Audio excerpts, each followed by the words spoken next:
Amnesty International researchers on Wednesday disclosed at least 58 people were killed during inter-ethnic violence last weekend on the outskirts of Ethiopia's capital Addis Ababa. A message to Ethiopia's Prime Minister Abiy Ahmed from hundreds of mostly young ethnic Oromo men outside the home of the man they are calling their hero. dalka Itoobiya waxaa ka taagan xiisad ka dhalatay dilka fanaan u dhashay qowmiyadda Oromada oo maalmo ka hor lagu toogtay caasimadda Addis Ababa. Dowladda Itoobiya ayaa ciidamo militari ah soo dhoobtay wadooyinka caasimadda si ay gacan uga geystaan xakamaynta xaaladda. waxaana rabshadaha ka taagan dalkaasi ilaa iyo hadda la xaqiijiyay in ay ku dhinteen dad ka badan 50 qof.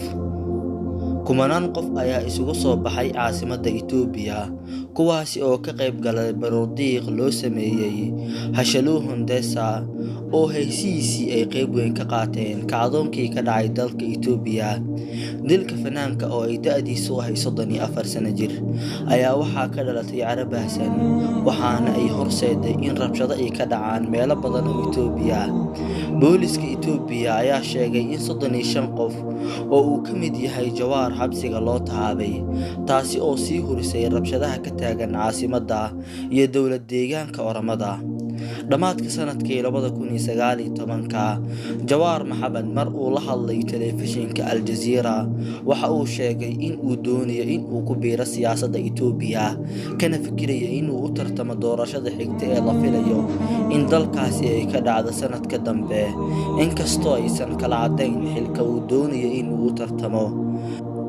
Jawaar oo qaatay dhalashada dalka Mareykanka ayaa la ogeyn inuu iska celiyay in kale maadaama dastuurka dalka Itoobiya uu dhigay in qof haysta dhalashada dal ajnabi ah uusan xil ka qaban karin dalkaas. haddaba waa kuma Jawaar Maxamed.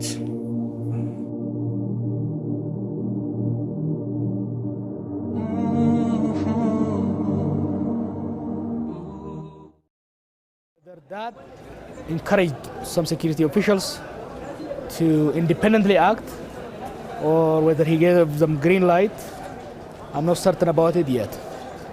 However, I don't believe this was an isolated incident. Jawaar Siraaj Maxamed waxa uu sanadkii 1986 ku dhashay magaalada Dumaaga ee gobolka Aasi ee dalka Itoobiya. aabihii waxa uu ahaa nin Oromo ah oo haysta diinta Islaamka halka hooyadiina ay aaminsanayd madaabta qibdiyiinta dalka Itoobiya looga yaqaan Tulama.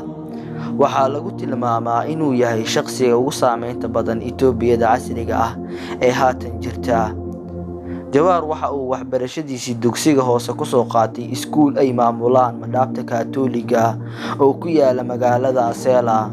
waxaana sidoo kale waxbarashada dugsiga sare uu ku soo qaatay iskuulka Adama sanadkii 2003 xilligaasi oo uu deeq waxbarasho ka helay jaamacad ku taala dalka Singapore. waxa uu jaamacadaasi ka qalin jabiyay sanadkii 2005. culunta siyaasadda ayuu markii dambe jaamacadda Stanford ka bartay oo waxa uu ka qaatay shahaadada koowaad waxaana uu ka qalin jabiyay sanadkii 2009.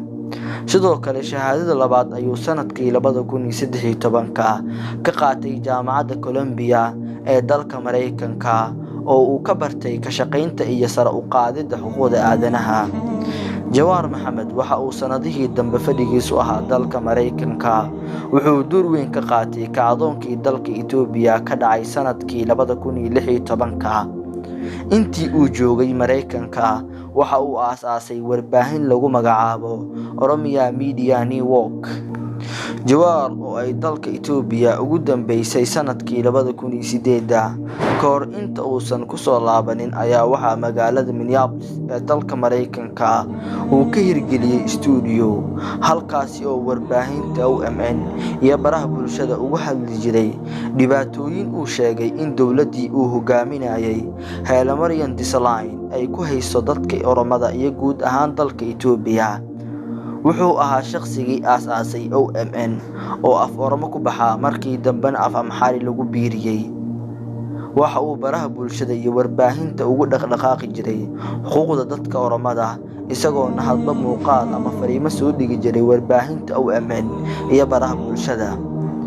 Jawaar akoonada uu ku leeyahay baraha bulshada waxaa ku taxan kumanaan qof oo uu saameyn ku leeyahay.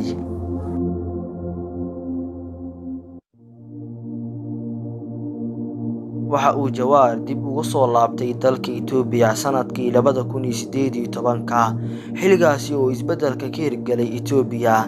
Dad badan waxay Jawaar ku eedeeyaan inuu qayb ka yahay hurinta colaadaha qowmiyadaha dalka Itoobiya ka dhaca isagoo lagu sheegay inuu fariimo isku dhacyo abuuri karo baraha bulshada ku tabiyo hase yeeshee waa uu beeniyay eedeymahaas.